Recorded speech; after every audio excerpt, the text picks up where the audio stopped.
મિત્રો હવે આ વિડિયો છે સિમ્પલ પાસ્ટ ટેન્સના નેગેટિવ સ્ટ્રક્ચરનો.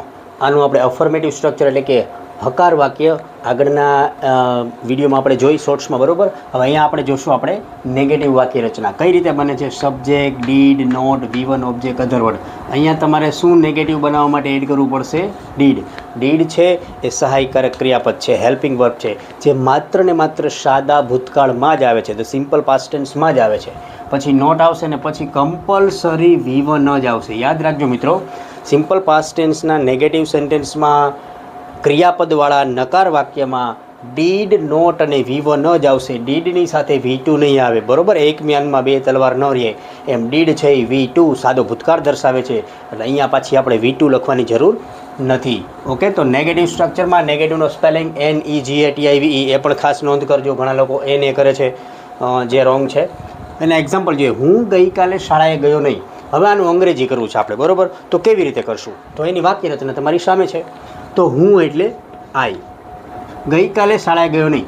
હવે ભૂતકાળ છે, ગયો નહીં, ભૂતકાળમાં થયેલી ક્રિયા, તો આપણે ઓળખી જવાનું. પહેલાં તો કાળ, પછી આપણે નેગેટિવ છે તો ડીડ યુઝ કરશું, પછી નોટ યુઝ કરશું, પછી ક્રિયાપદનું મૂળરૂપ શેની ક્રિયા? જવાની, જવું એટલે ગો.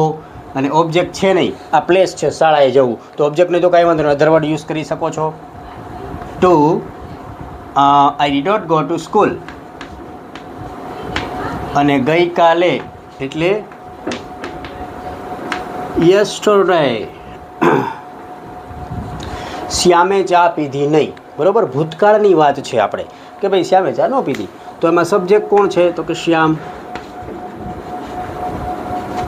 હવે નેગેટિવ છે એટલે શું યુઝ કરશું? Very good, did. પછી નોટ, પછી ક્રિયાપદનું મૂળરૂપ શેની ક્રિયા? પીવું. પીવું એટલે ડ્રિંક. ભલે ભૂતકાળ છે પણ તમારે અહીંયા ડ્રિંક જ યુઝ કરવાનું છે, ડ્રિંક યુઝ કરવાનું નથી. આઈ told you in this sentence, in this structure, that when we use did, use always V1 with it. Okay, did આવે એટલે V1 જ વાપરવાનું છે. શ્યામ did not drink. શું ન પીધી? ચા, ટી. ઓકે, તેણીએ મને માફ કર્યો નહીં. હવે આ પ્રમાણે હવે થોડું આપણે સ્પીડમાં લઈએ. તેણીએ, સી, શું આવશે? ડીડ. નેગેટિવ છે નોટ, V1 માફ કરવું. ફોરગીવ, કોને? મને. She did not forgive me. Next, દાદાએ ગઈ રાત્રે અમને વાર્તા ન કહી. ભૂતકાળની વાત છે. દાદા એટલે ગ્રાન્ડફાધર. ગ્રાન્ડફાધર નેગેટિવ છે એટલે શું યુઝ કરવાનું? ડીડ. નોટ કહેવું એટલે ટેલ. અમને એટલે અસ. શું ન કીધી?